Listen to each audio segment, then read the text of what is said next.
All right. Welcome very much to all the builders here. My name is Matu. I run programs at Web3 Clubs, and today I'm joined by Washuka Roslin and Allan Okoth. I can see a number of familiar faces and names. Welcome very much to this inaugural session for the Builders and Founders journey. So I'll kick things off with a brief orientation of what we have planned for this number of days. And then we'll have a Q&A just to, so we're all aligned. And then we'll give the floor to our first mentor, Allan, who will be taking us through product for today. So let me just share my screen.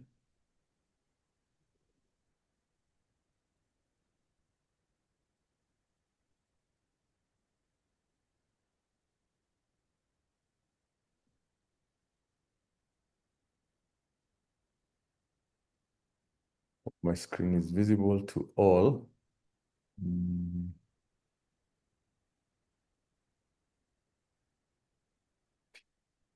All right. So this is the second program we're having with Scroll. The first was an accelerator for a number of projects with MVPs who are looking to refine the ideas and the products and hear from mentors with regard to product, UI, UX, funding, pitching, and that culminated to with a pitch day about I think 2 months ago. And then this is our second program as we try to plan more resources around founder support.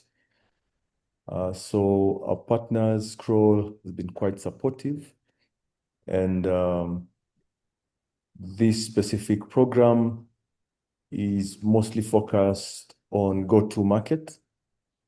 So it's a sprint. Will end December 12th, and from there, Scroll will pick a project to award $1,500, but more so is based on the progress we make here.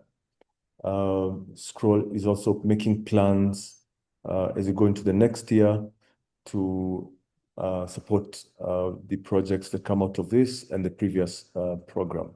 How that support looks like as we go into the next year is yet to be communicated, but we will be communicating that as soon as the global team figures out how best to undertake founder support for the products that have been built during these 2 programs.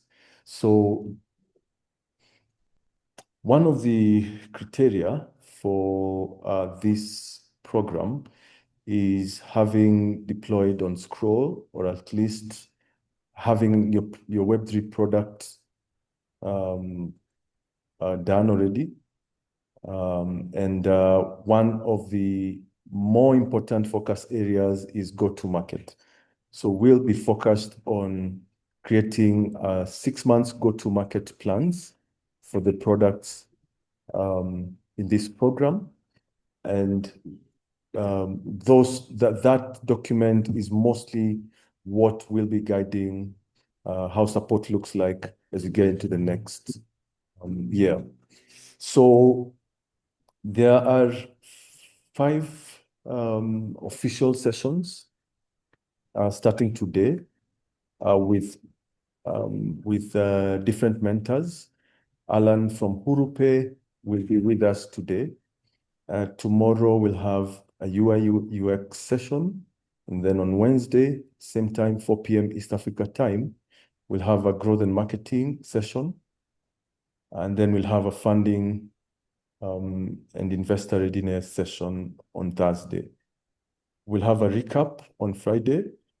And then post that, between the 8th and 12th, we will now be providing links for you to reach out to these mentors for one-on-one sessions. Now, by the time these sessions are done, we should now, or you as a builder should have a go-to-market plan for 6 months, your GitHub link as well, and we'll provide a form for you to also explain what your project does and a pitch deck. This is what will be reviewed to select the winner and also to select the projects that Scroll will be looking to support in coming programs. Now, a number of us here do have products on Scroll already. So we approached for this program founders who had built either during the Vibe Hackathon or the first series of the program, the Scroll Node 1 program. And I do believe a number of us, or most of us here, do have projects already deployed on Scroll. So we want to focus more on refining the products and building up your pitch deck and go-to-market plan during these 12 to 15 days. All right, so there's people chatting here. Welcome, Joy. Welcome, Joy. We will have a form provided for you to fill in some of these details that we will require at least at the beginning of this, during this week, so to speak, so that we can at least filter out the more serious builders who already have the products deployed. So we're not focused on people in the idea stage. So look out for that, either through Luma, and we send a message, also through emails, and the main communication portal will be the Telegram group. So I want to see if there's any questions up to there or any clarifications up to there. So we can hand this over to Allan. There's none. Collins, welcome. I can say Crickson as well. Welcome, Dennis. Liki from Quest Panda, welcome. Also with us here is Nyakio. Nyakio is the DevRel for this program. So if you have questions around deploying on Scroll or any technical questions, please reach out to Nyakio. She's also on Telegram in the group. I can see other teams here like Pablo. Welcome, Pablo. Fatuma, welcome. Abdurrahman, also welcome. So the group link has been shared by Rosalind in the chat. And if it's okay with everyone, I'd like now to welcome Allan Okoth of HuruPay to introduce himself, what he's been working on, and also do a brief knowledge exchange session with us on products. Welcome, Allan. Hey, niaje. Nipungie mkono using emojis. Welcome, welcome, Allan. We're good, we're good. Now, Allan, also to highlight, there's some guys from Nigeria, might I see. likely not familiar with Swahili, but feel free to go ahead. Hello everyone. Good afternoon. Are there people from a different time zone other than East Africa? Yes, we have friends from Nigeria. Also, I don't know where I don't know where you're calling in from. Might not be in Africa. Okay. Good afternoon, everyone. My name is Allan Okoth. I'm the CTO and co-founder at HuruPay. And at HuruPay, what we basically do is that we have a stablecoin neobank whereby freelancers from anywhere in the world can create a USD bank account and use that bank account to receive payment from especially the US. And we are continuing to add more rails, for example, to support Euro bank accounts as well, Dubai bank accounts, Singapore bank accounts, Canada bank accounts. And now you'll be able to receive HuruPay to receive money from all these selected countries. So as the head of product at HuruPay, basically I'm here to share with you my knowledge on what it took us to start from an idea which was back in 2022, to get to a point whereby we are doing like $5 million in monthly volume. We've scaled across the world. We are felt in Southeast Asia. We are felt in Africa. We are felt in Latin America. We also felt in Europe. So basically sharing the tips and some of the mistakes that we encountered um, on through this journey. I also share my journey with you, how I came to be where I am today. Well, from the outside looking in, looks like uh, the journey has been so perfect, but then believe me, like the journey has been so much chaotic. And I believe with that, sharing all this knowledge with you, you'll be able to, it will kind of isn't the journey for you because you'll be able to see like a mistake before you even get to experience it. So like you, I started my career using hackathons. As a matter of fact, I met some of my co-founders during a hackathon. Yeah, and so you guys are already on the right path. And so I'll share a brief PowerPoint I prepared around product development.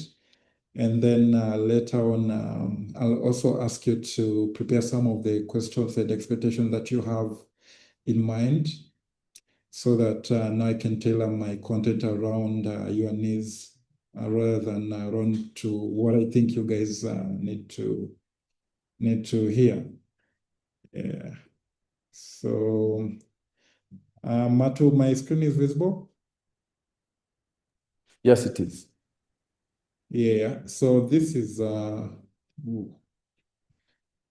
able to see the whole slide, even the Yes, I site. can see the thumbnails. Yeah. Okay. So, like I said, my name is Allan Okoth, and I'm going to take you through the product development.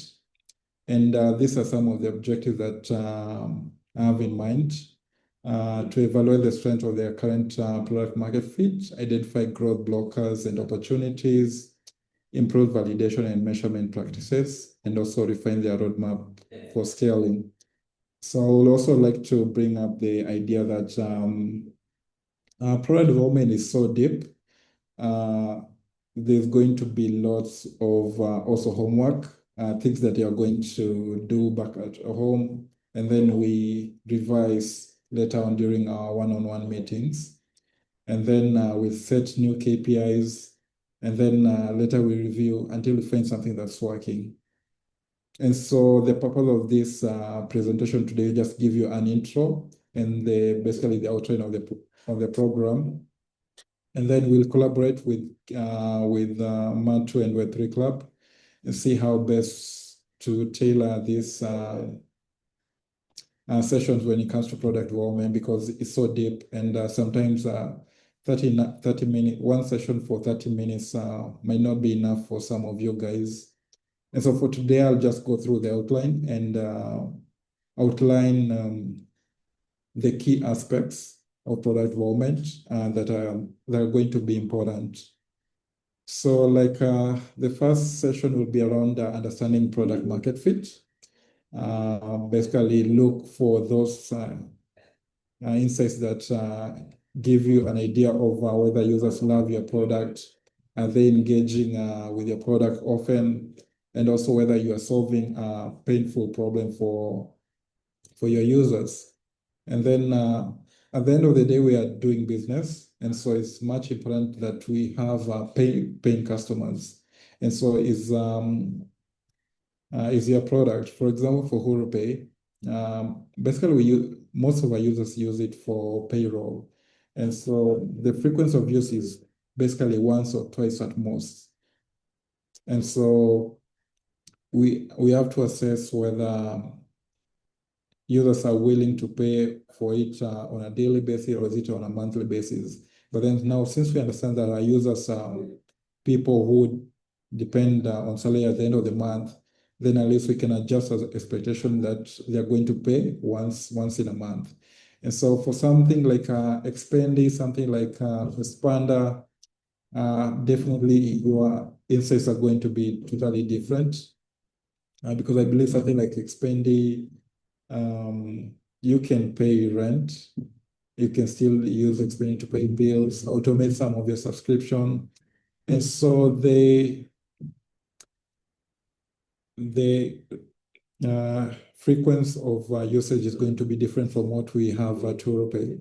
And then later on, we look into the metrics that are important to some of your businesses.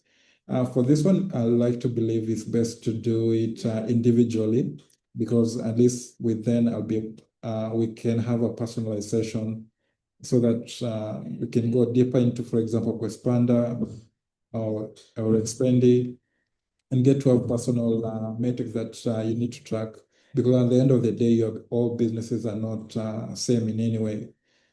So we'll get to look into retention, activation, and also growth. By activation, anyone who knows what activation is? Other than Rosalind and Alex. Anyone within the meeting? Just raise your hand and speak.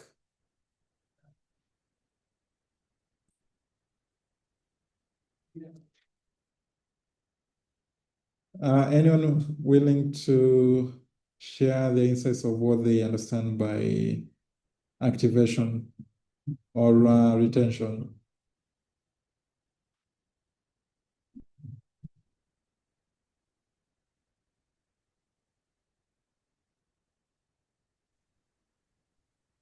Maybe I can try.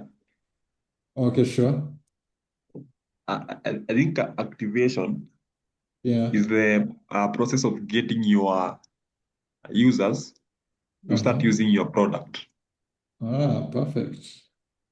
That sounds perfect. Leaky, thank you for that.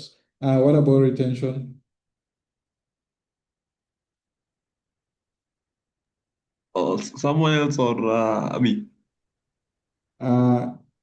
Yeah, you can continue. You can continue. Okay, so retention means like if a user comes back to your platform regularly, like they don't come this week, then disappear. So like they have to use it repeatedly. Nice, nice. Thank you, Leaky, for that. That's exactly what it is.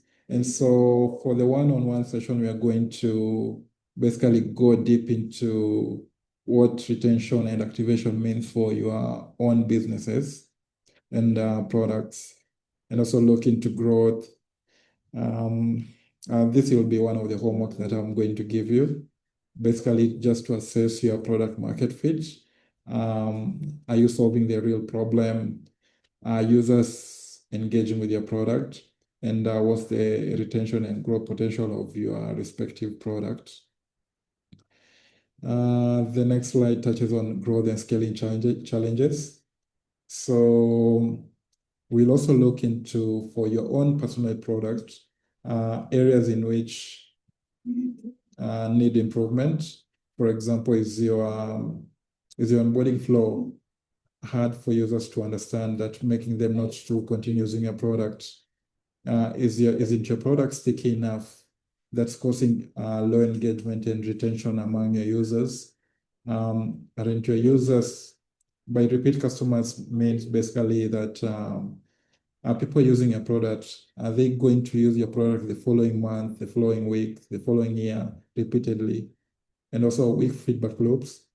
By feedback loops, I mean are you collecting data? Are you talking to users after they have used your product, and listening to them and their complaints and any issue that they have when using your product?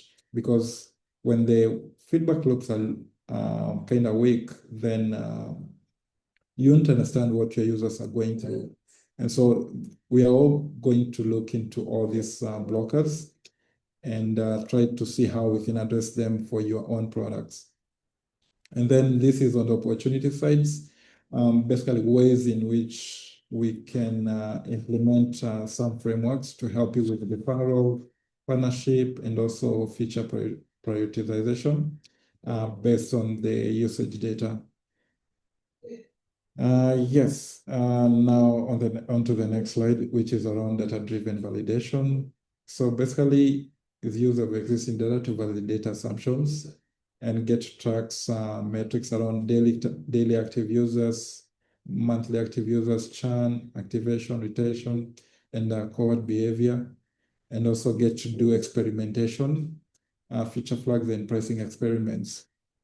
So, like I said before, most of these things are broad and cannot be covered in a session for like 40 minutes. And so I believe once all of you have booked a one-on-one session, then you'll be able to delve much deeper into your own products and get to have the right metrics that are in tandem with your own products and users. Importance of, I can give an example about pricing and experiments. Like at HuruPay, at some point we thought that if we price our product at 1%, basically we take our 1% fee from our users, that we're going to attract more users onto our platform. But that didn't happen. It did not cause an increase in usage. And so outright that caused a decrease in our revenue instead. And so testing around pricing is a key component so that you understand like at what margin are your customers going to pay for your product in a way that's going to make a business case for your own business. And then hypothesis testing. So basically with all the assumptions that you've come up building your own business. So we're going to test all these hypotheses using your products. It's something that we can do together, but a major part of it, you're going to do it on your own. But this will be highly informed by all this data that you have been collecting. So basically creating hypotheses using this data that you've been collecting. And then, for example, you're going to say like, maybe because, for example, for HuruPay, the way I can put it is that we assume that, oh, maybe the kind of customer that we attract are people who value low fees. And so if we lower our fee, then we'll be able to attract more customers. But then that's an example of an hypothesis. And so when we tested it, we found that that was not true, because decreasing our fee did not result into increased usage of our product. And so you are going to come up with examples of such hypotheses and then test them whether they're true or false. And I believe once we implement this playbook for our respective products, we'll be able to see great momentum and growth. And then the next slide touches on prioritizing product improvements.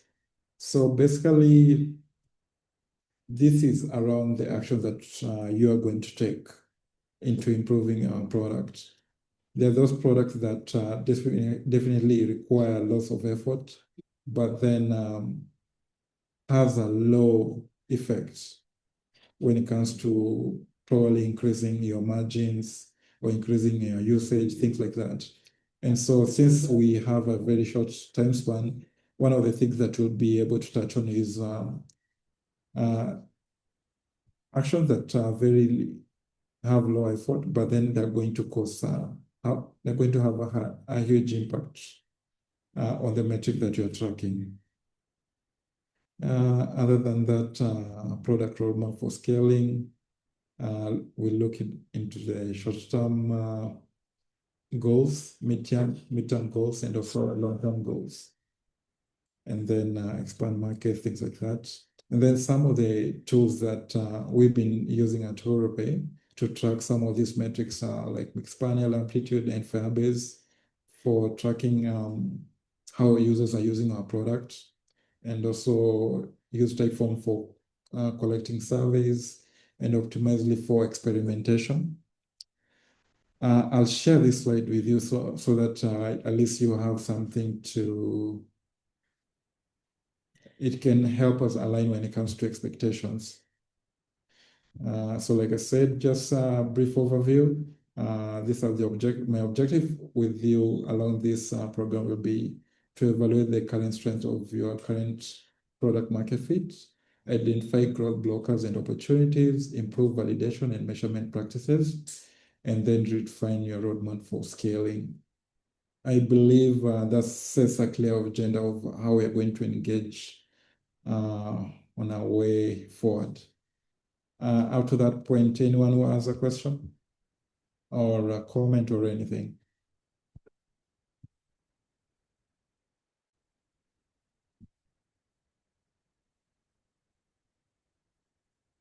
Hello? Yes, Allan. Yeah. Anyone who has a question or a comment?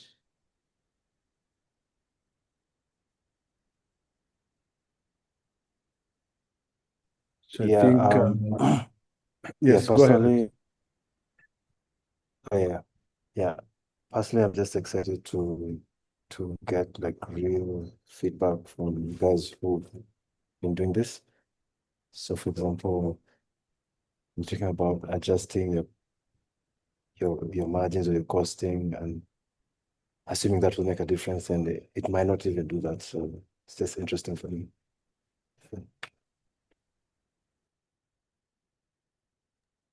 Okay, thank you, Achi, for that. Yeah, it's very good to test your pricing, because I think majority of us come into the scene with the mindset that if I reduce my price point to 1% or 0.5%, then it's going to give me a huge competitive advantage in comparison to my competitors. But then at the end of the day, you are not someone like Amazon, whereby you have that scale, whereby you can outcompete your competitors using pricing. And so majority of startups die that way because you price your product low, you won't be able to cater to your product, or let's say business costs. At the end of the day, you need to pay yourself, you need to pay for the servers, you need to pay for marketing. And so if you price, or let's just say compete based on cost and pricing, then you're kind of just gonna die at some point because it's not going to make a business case for you. And so pricing is something that we have to test on and on until we get to a point whereby it makes sense for your business and also for your customers. Because at that level now, you'll be able to now scale with your unit of economics intact. If you look at majority of the startups that die in our space, majority of them do not have their unit of economics in place. And so if you're going to scale, is a key checklist that you need to tick before you scale. So we were having that conversation at the right time.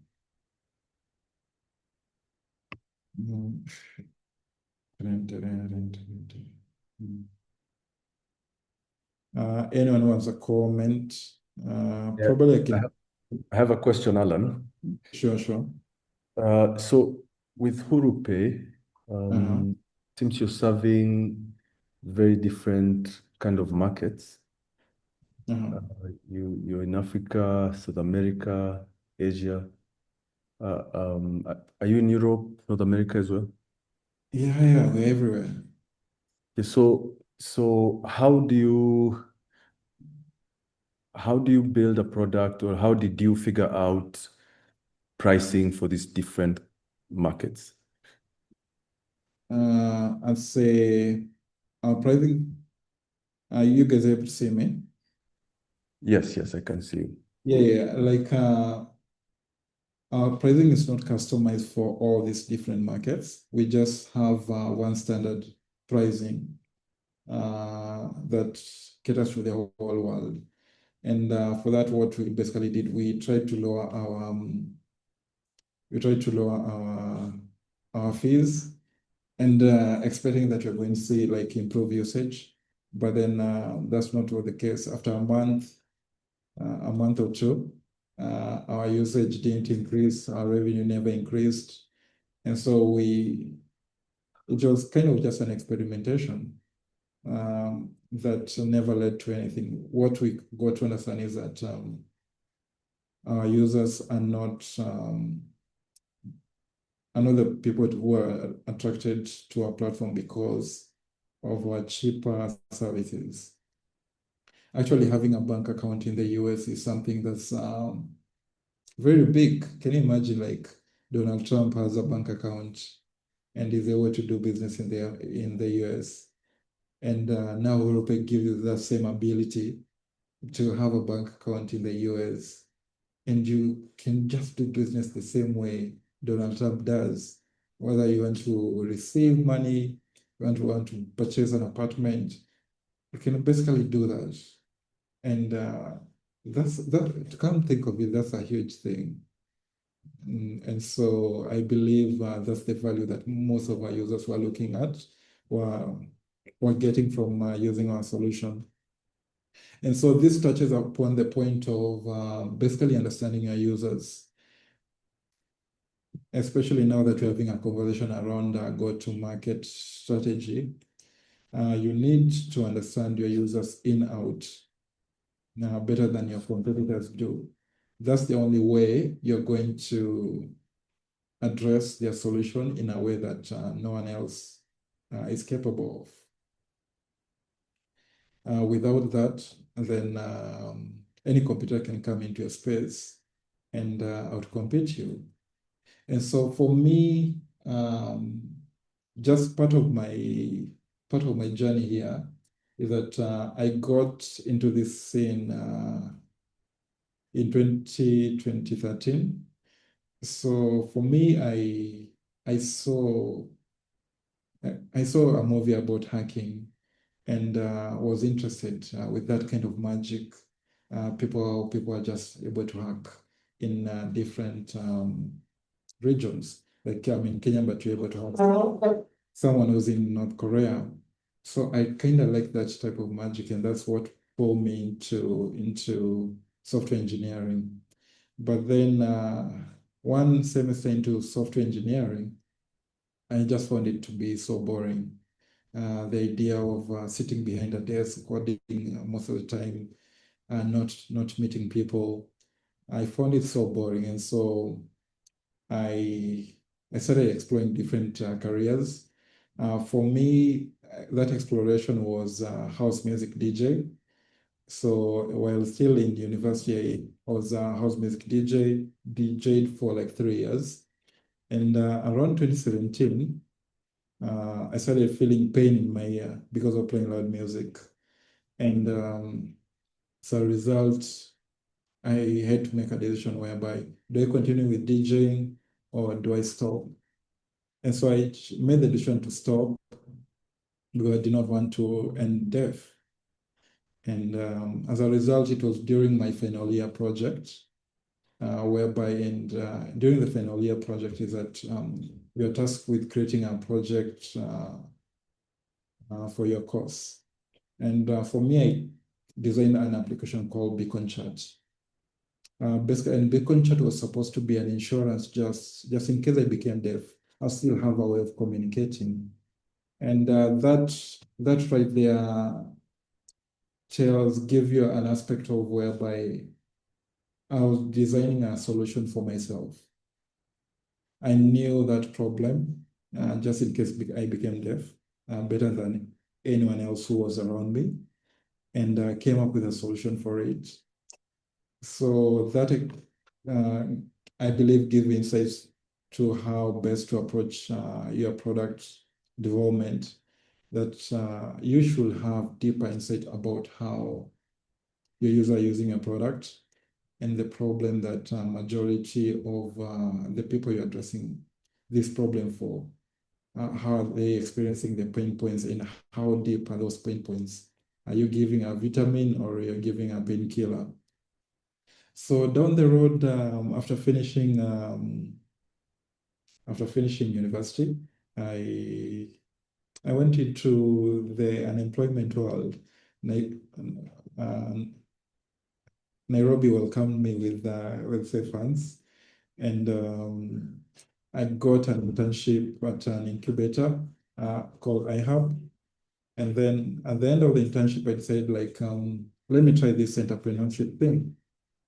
And my first entrepreneurship startup or project was called Beacon Inclusive, whereby I was using Beacon Chat, the application that I developed in university, as the core product of Beacon Inclusive. But this time I'm not building for myself. This time I was building for the deaf individual or people with hearing issues. Yeah.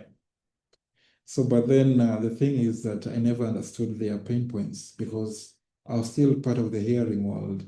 And so my approach in that scene was still filled with a lot of assumptions. And so, long story short, the startup died, and it died because it was not sustainable, in the sense that majority of the customers that are solving these problems for are disenfranchised, are marginalized, do not have the money to pay for the product. And so the model that will work best for Beacon Inclusive will be I approach an NGO, ask them to pay for this product so that deaf people somewhere can use the product. And that I tested that, and it never worked out. I talked to a couple of NGOs, that never worked out. And so this emphasizes the importance of understanding your customers. First, are they able to pay? Are they able to pay for your product or the pain you're solving for them? For people like Expendi, people like Licky, people like HuruPay, good thing about working in fintech is that you get paid instantly. The moment your users send money, you just take your transaction fee, and you can use that to make your business sustainable in the long run. For some other businesses, which are, let's say, subscription-based, enterprise, let's say even advertising, payment collection is not an easy thing. For example, for you to make a social media application work, you have to have huge numbers. It's until you have huge numbers, that's when you're going to attract high quality advertisement onto your platform. And so that's normally going to be a challenge for you. That's why you see that it's very hard to make a social media business successful. But then thanks to you guys, I believe majority of you are in fintech. And so I believe you have that advantage that you get paid instantly the moment the moment your customer experiences the value of your product.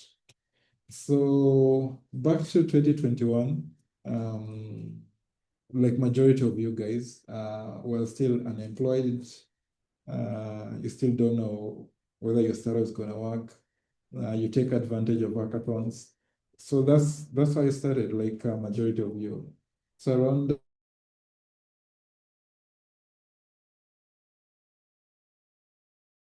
2021, I went and became one of the winners. The good thing with this hackathon is that they give you kind of a lot of money that you can use to sustain your life while you still experiment on your startup.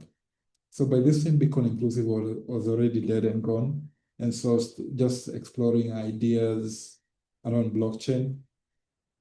And so I'd heard about blockchain in an event.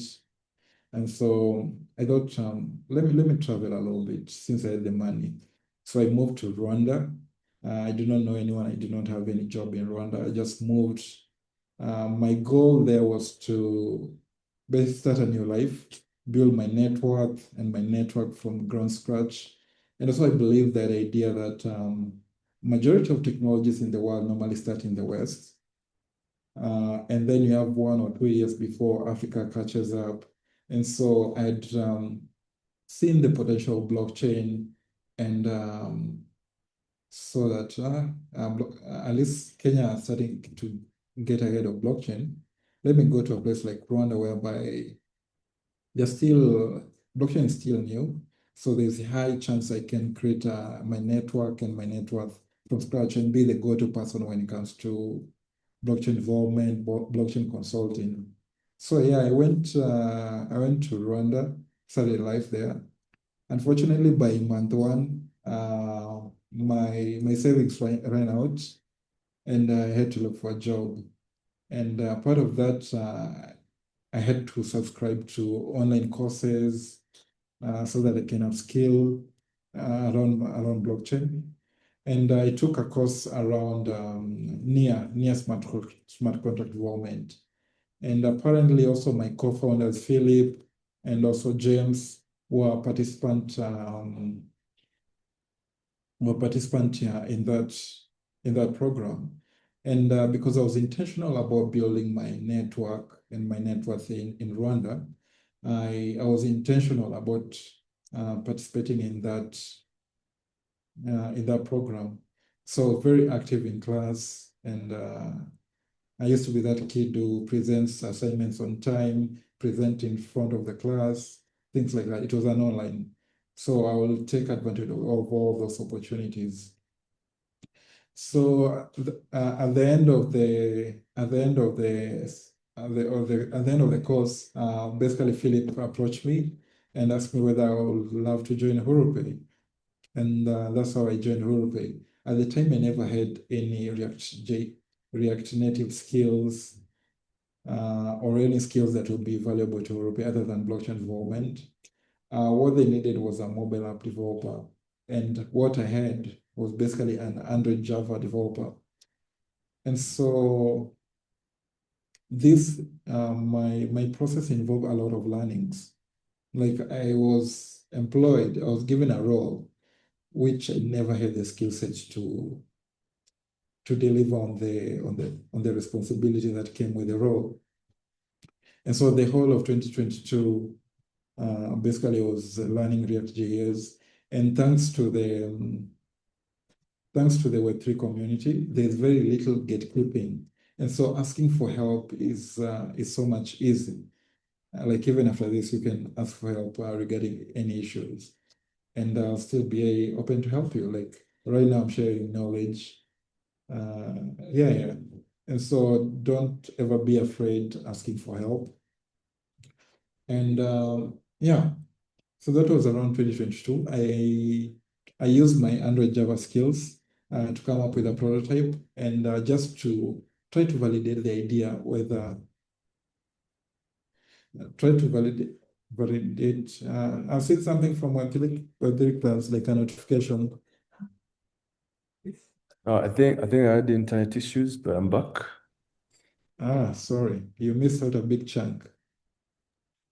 Let's go on. I'll catch on the recording. Yeah. So that was around 2022. Basically, I built up the first version of HuruPay. It was an Android Java mobile app. And for those who know that Web3 mainly supports React.js, basically JavaScript. That's how you can interact with the majority of Web3 libraries. And so that was kind of a limitation. But then we still use that Android Java application to test the product, whether it makes sense from a user's perspective.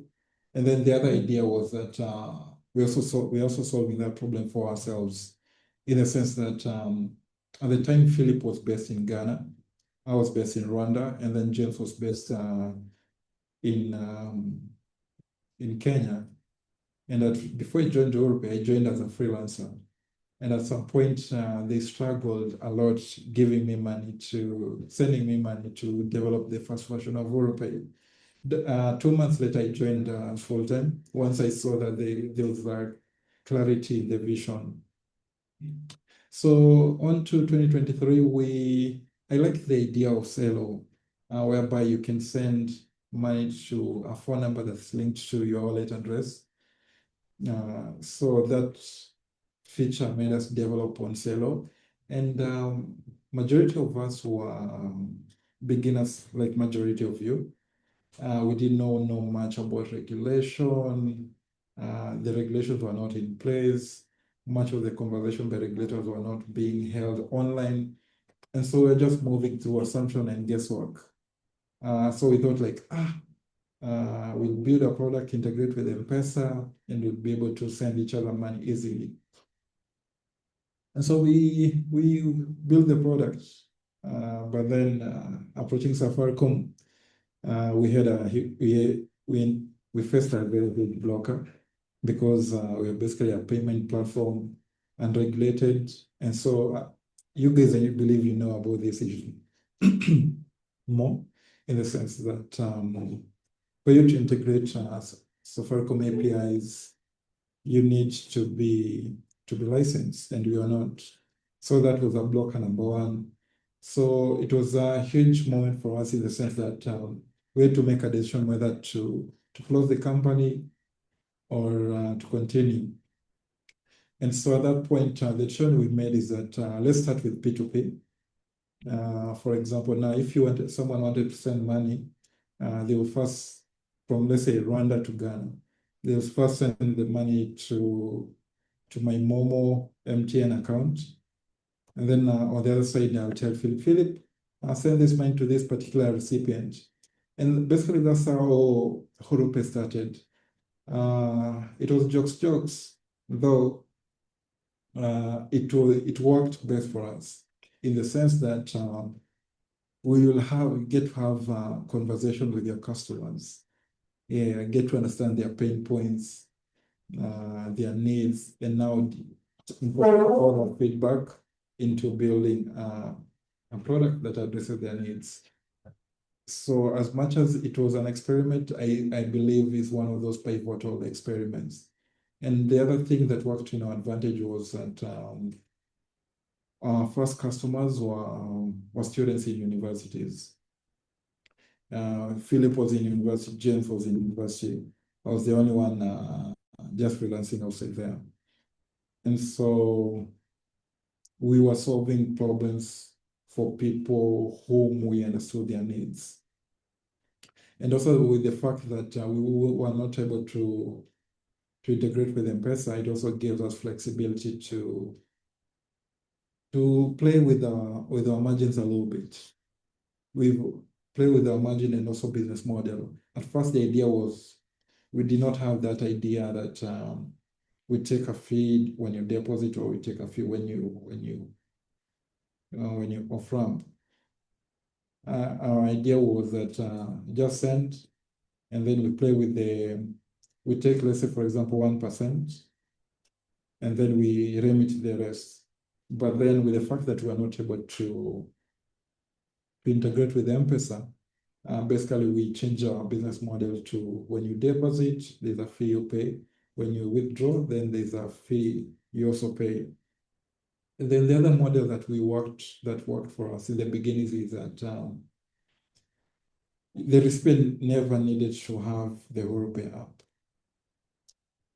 Basically, for the value to be created, in some apps you need both the sender and the receiver to have the app. And the problem that creates is that is for your value for the user to experience the value of your product. Those two key points needs to be in place, and that's kind of a blocker, because if the recipient does not have, then it's going to be a hindrance in value creation. And so it came to a model whereby the user did not have to, the recipient did not have to have the HuruPay app. So someone will just deposit and add the recipient, and then we'll facilitate the whole flow whereby the recipient receives the money without having to install the HuruPay app. And that worked well for us. It increases usage and also our margins, because we are able to deliver value quicker. So yeah, later on, without we cannot scale this P2P thing. Let's integrate APIs. We found partners who are licensed, and we built on top of them and tried to make it work. And later on, we came to notice that a majority of users that we were targeting were freelancers. And the other thing, in some of the comments and the reviews that they were giving us was that, yeah, I need to receive money from the US. How can I receive money from the US? I have Upwork. Can I use you can receive money from Upwork? And then when you're scrolling in Twitter, you're seeing comments like, oh, I shared my PayPal details with my employer in the US, and then the money was withheld for 6 months. And I believe this is some of the challenges that some of you might have faced one way or the other. Yeah, these are some of the challenges that some of you might have faced one way or the other. And so that made us try to address this problem for them. And we did the calculation and see whether it will make a business case for us. And all of us have, I believe, we have seen the volume that's being done from US to the rest of the world. And it made a business case for us. And at that time I was living in Rwanda, so I had to sell most of my stuff. Sold most of my stuff. And then we pulled all our resources together. And then we sent Philip to the US.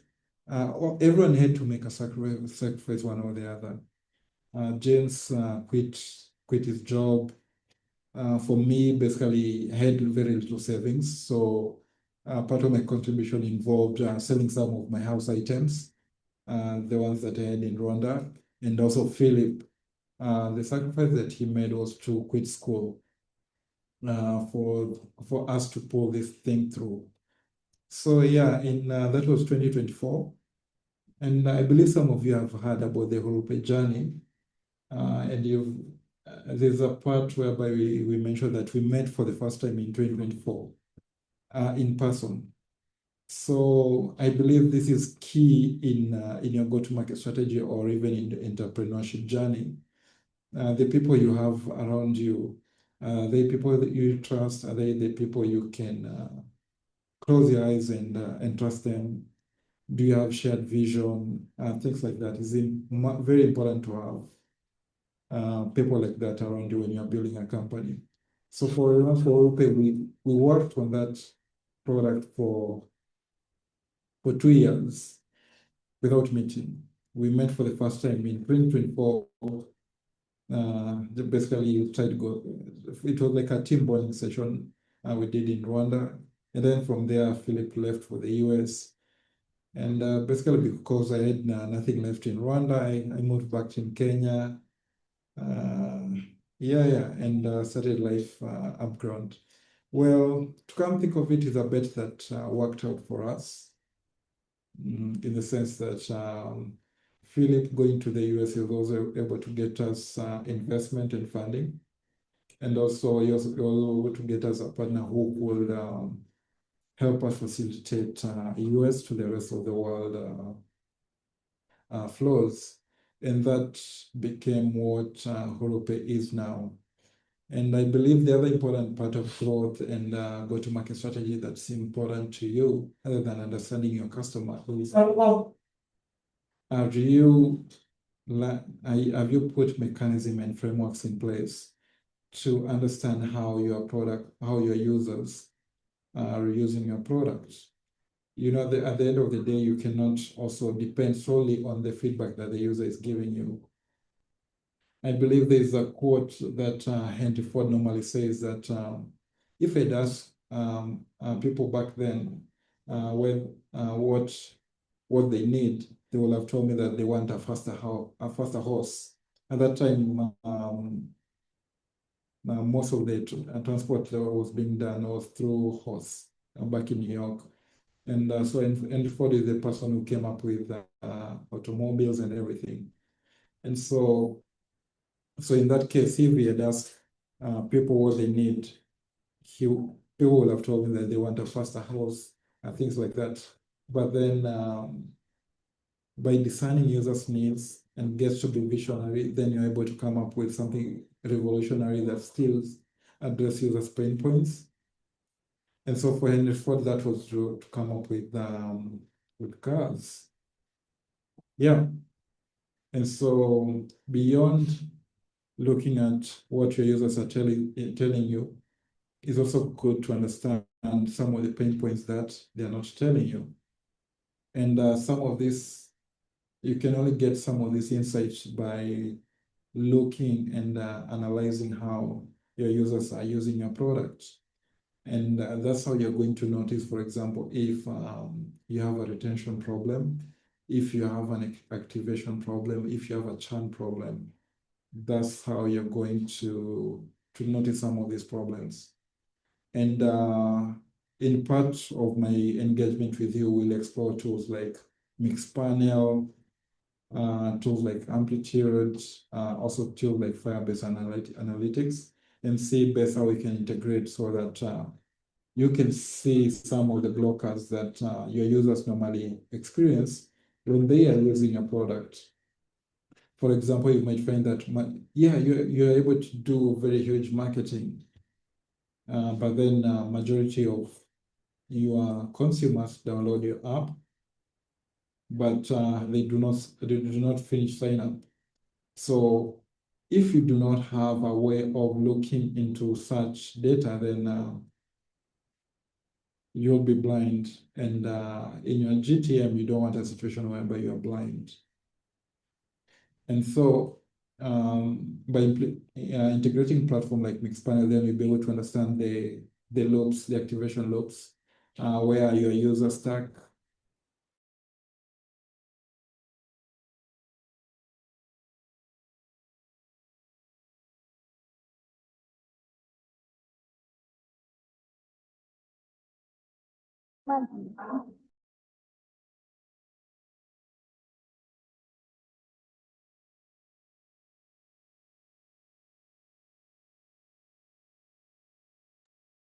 Seem to have lost Allan. Rosalind, can you hear him? No, I can't. I think we've lost him. Okay, we lost him. Let's wait for Allan to return. Are there any questions around the program? Questions? I know some founders came in while I'd finished the orientation. Just keep them or type them up. I'll address them after Allan finishes. Welcome back, Allan. Yeah, she does the internet. Oh, problems of the internet for a global community. Yeah, so where was I? The importance of integrating platforms like Mixpanel. I like to believe some of you have already integrated them in your solutions. Some of you are yet to. So that kind of gives you an advantage in understanding how your users are basically using your product. They are very key. For example, in our engagement, we're going to test. You remember when I said hypothesis? For example, maybe users are not able to convert into a paying customer because maybe I have a KYC here, maybe the language is a little bit different. not clear in terms of understanding.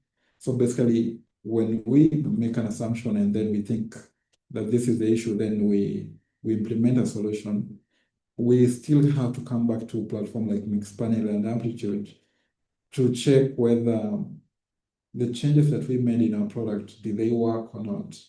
And so I believe they are the foundation of products. Everything I'm going to tell you from this day going forward, they still tie down to those tools because they're going to give you all those insights on whether your product is working or not. And I believe once you implement all this stuff, I don't see why not it should become successful. At the end of the day, if you're solving a key pain point for your customers, and you're solving it better than anyone else, then I believe you're going to get paid. Yeah.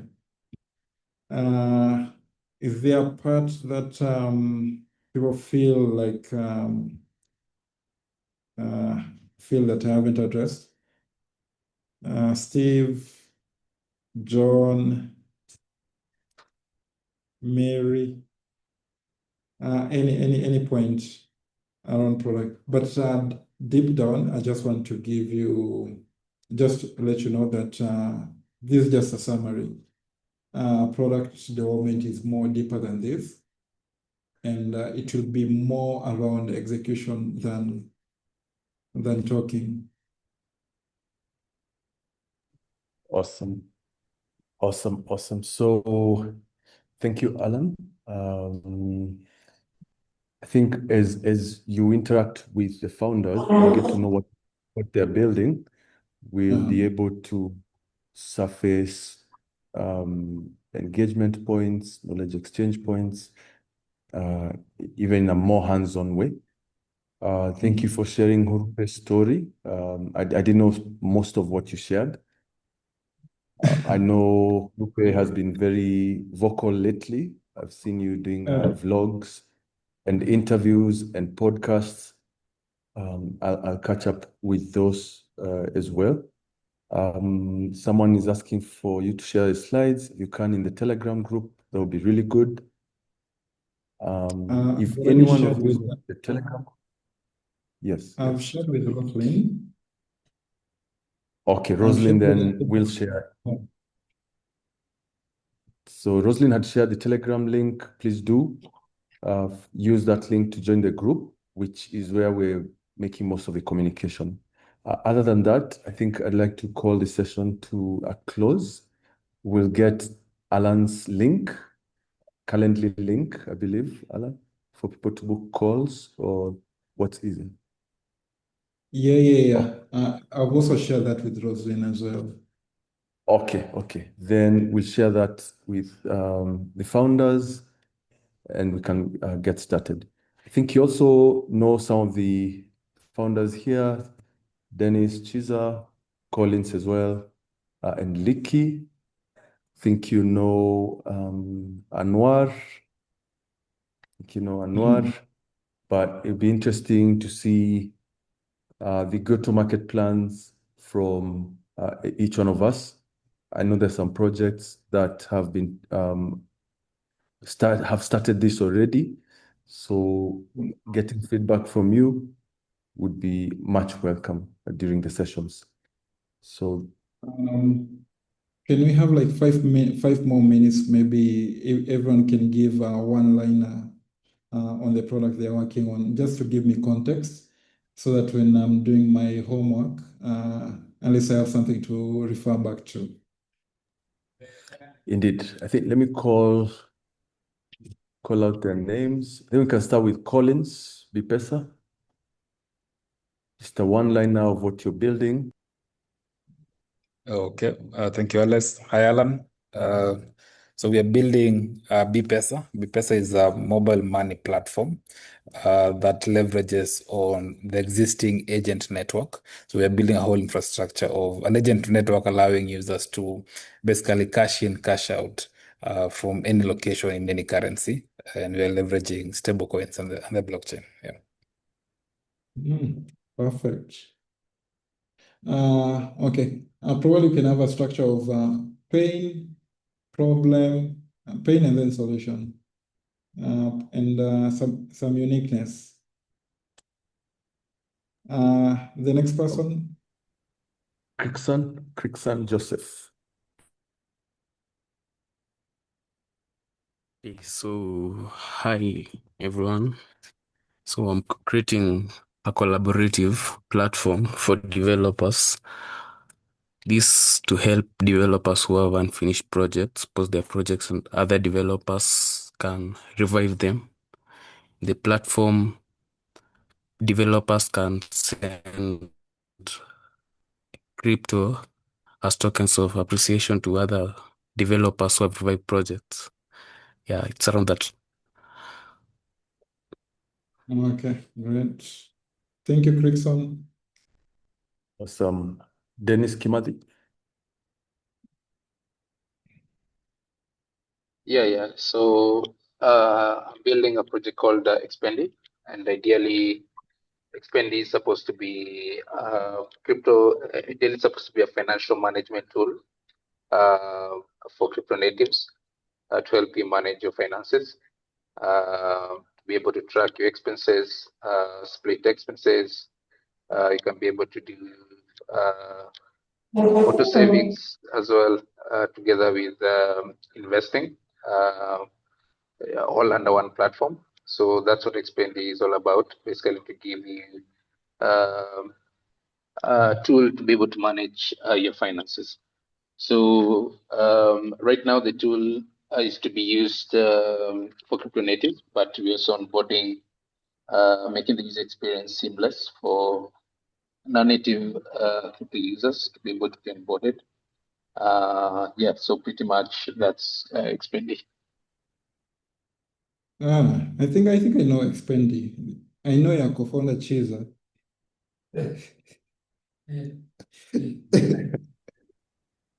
All right. But Fatuma.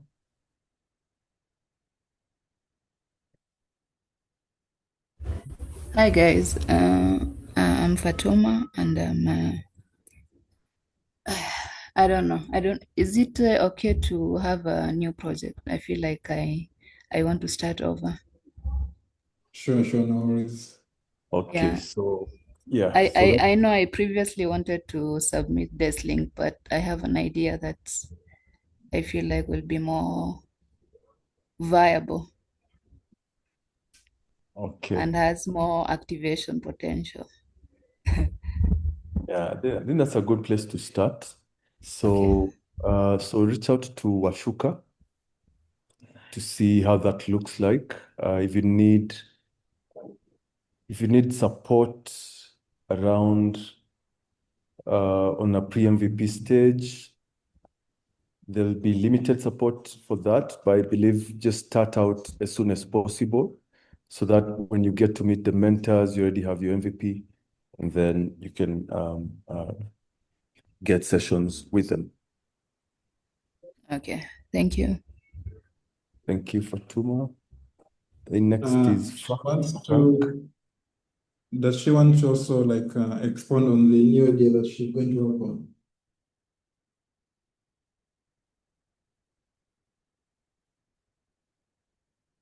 Fatuma, do you want to share? Have you fleshed out the new idea? Are you able to share one? Not today, maybe the next session. Is that okay? That's okay. Yes. Okay. Frank? Okay, hello. Hope you can hear me. Yes, we can. Yeah, so okay, it's my first time to be on Scroll, but the solution, there is a solution I'm trying to work on. It's called Paylink. It's more of a, okay, it's a solution that uses crypto, like you can use crypto offline, and also it simplifies the process of sending and receiving the assets, like in your wallet. Yeah, that's the idea. I'm still working on it.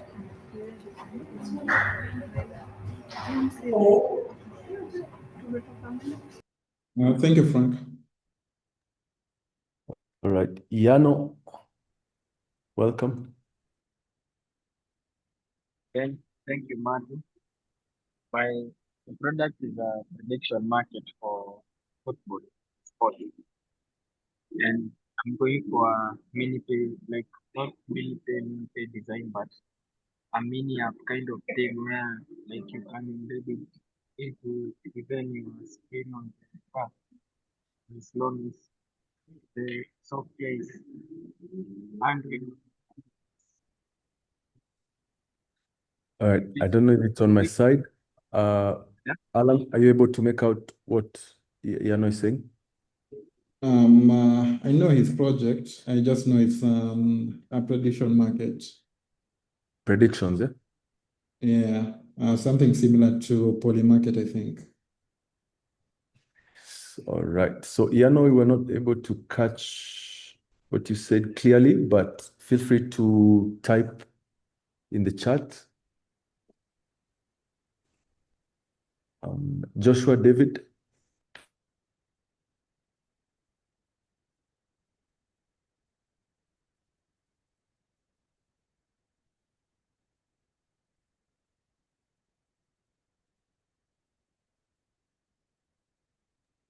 All right. And we can go to Kieni Idumo.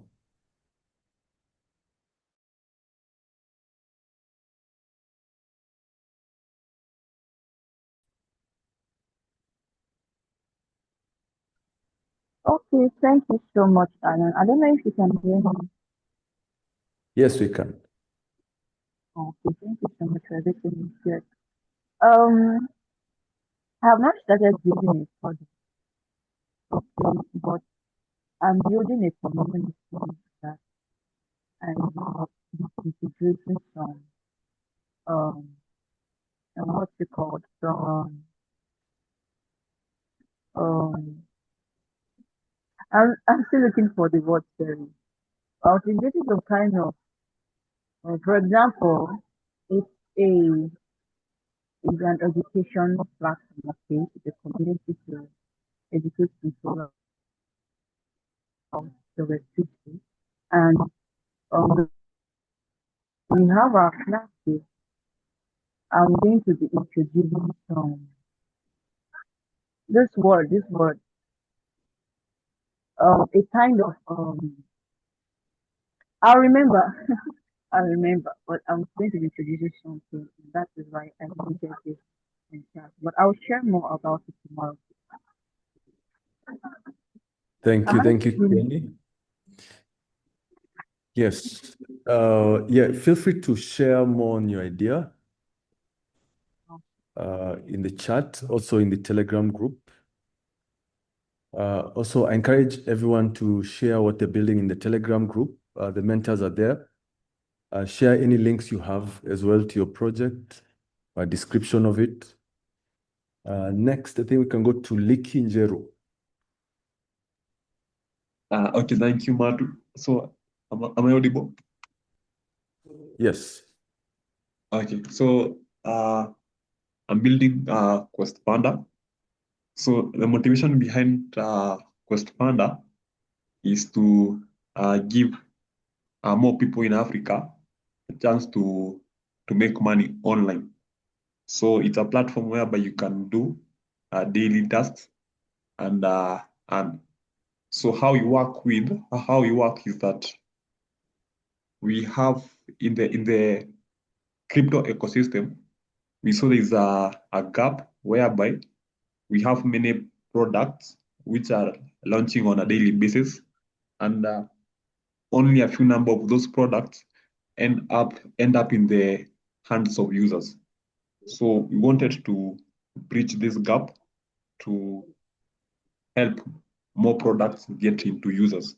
So we saw it as a nice idea to connect this project with ordinary content creators on social media platforms like X, TikTok, and Instagram, who can be sharing about these products on the social media pages And at the end of the day, the project can be able to pay these content creators, and in return, the project is able to onboard more users into the product.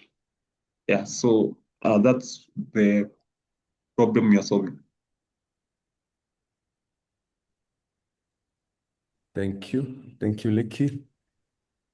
Then next I'll go to Mary. Mary Siokao.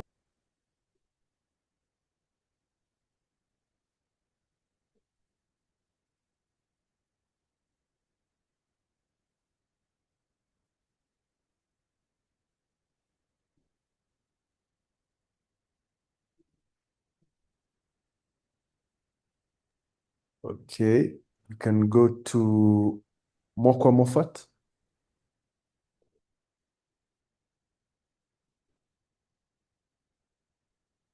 Hello, good evening, good morning, or afternoon to some of us. I'm Okoth. Hello. Yes, you're audible. Yes, this is the first time I'm doing this, and I had some ideas. So I think this is a good time to share. One, I had idea on decentralized voting system. The reason why I chose this is like in our country we have problem for voting transparency. So I thought this will be well, and this will solve the problem voter fraud, privacy issue, and think transparency. And I had another one for supply, I think supply chain, whereby you can track and see on how people are doing supply. So I think those are the ideas I have. I will share with you on the Telegram. Then you advise me accordingly. Thank you, Mokwa. Yes. And for this program, we advise you pick one that you're able to build or deploy. Yes. Yes. So just introduce yourself in the Telegram group and share what you're building. Yes. So I wanted to just see, maybe I might choose the one that is not working. So just share two. Then I just give me some advice so that when I'm choosing one, it might help me. Though, see, I'm new. All right. Yes. Thank you, Moffat. I think let's go to Omondi John. Hello, guys. I'm John Vanest Omondi. First, I'll acknowledge that I joined this community. I really loved the topic from Allan's status, and I joined it. I didn't know there's a community growing here. That's the one thing. And now, second, I'm a builder. I mostly build, I'd say, a SaaS product, a product that can bring out analysis, and it's purely on JavaScript. Allan, I mentioned AI. It's purely on JavaScript. Yeah. Currently, I'm working on a product that solves eco-guides problem in the ecotourism sector. It's a current trending problem, and it's all over the eco story news, whereby they need a booking system for eco guides for them to be booked personally based on their stories and researches that they've done so far. Yeah, so actually that's my product, and I'm more in the working at the back of computer more than presenting the product itself, but it's a kind of interactive, and I'm also looking for partnership to help me in scaling it more on the idea. Yeah. Thank you, Amondi. Introduce yourself in the group. Let us know what you're working on. And then the Telegram group link is shared here in the chat. And then share any links we can follow up on your project. So the mentors are able to understand it much more clearly to have a meaningful interaction with you. Then, yes. I think his product does not have a scroll component in it. So it will be of high importance if, for example, John, I don't know whether you're familiar with blockchain or you've worked on any blockchain product before. So it's very important that you integrate scroll as soon as possible. And don't just integrate blockchain for the sake of it. Look at the value proposition that blockchain has and see which one applies to your product, and then integrate it, and then from there you can move forward. Other than that, Web3 community is very big. It has thousands of community members.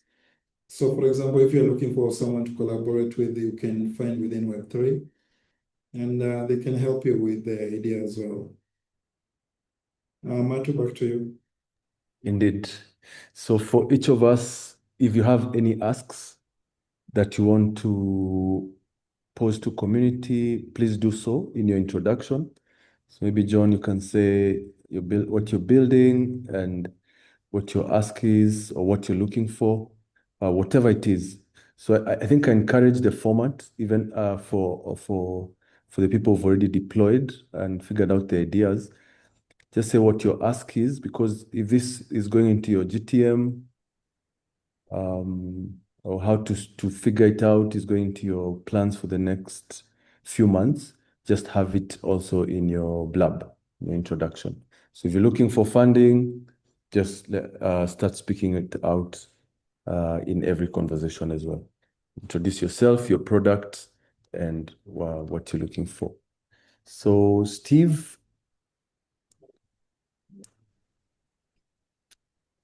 is co-founder at BPESA, but we'd like to hear him and just a brief intro. Okay. Thank you, Allan. Thank you, Alex. As has been said, my name is Steve Mambo, co-founder of BPESA. That was introduced earlier by my co-founder, Collins. I think happy to be here and happy to learn. I'm not sure whether you want me to introduce BPESA again, which I can proudly do so. Please do so. We'd like to hear the different views of co-founders. Okay. So BPESA is offering users an opportunity for them to do mobile money transactions at near zero fees, as we call it, as well as enable them do cross-border transfers. So our customers are two-sided. There's the end user as well as agents. And I think Collins hinted at what we are looking at in terms of the agents. We want to empower existing agents. We're giving them an opportunity to grow their revenue, one by, of course, offering them better commissions than what is being offered in the market. And secondly, giving them an opportunity also to earn some yield from the liquidity or from the pool that they have, of course, which is also attractive to the agents. Thank you. Yeah, Collins never mentioned about yield. Sorry, Allan? Collins never mentioned about the yield aspect. That's why I'm around to address those aspects. I think it would be interesting as we also go to the pitching exercises to know how two founders of the same projects can present what they're saying. If it's an elevator pitch, hearing it from Collins, then hear it from Steve, would someone think it's two different products, you know? That would be a very interesting exercise as well. So We've come to the end of the session. I think, Allan, you've gotten an idea of the projects the teams are building, and now you're much more able to contextualize your sessions.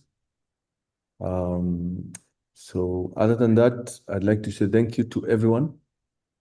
Allan, thank you very much. Rosalind, thank you for organizing this as well.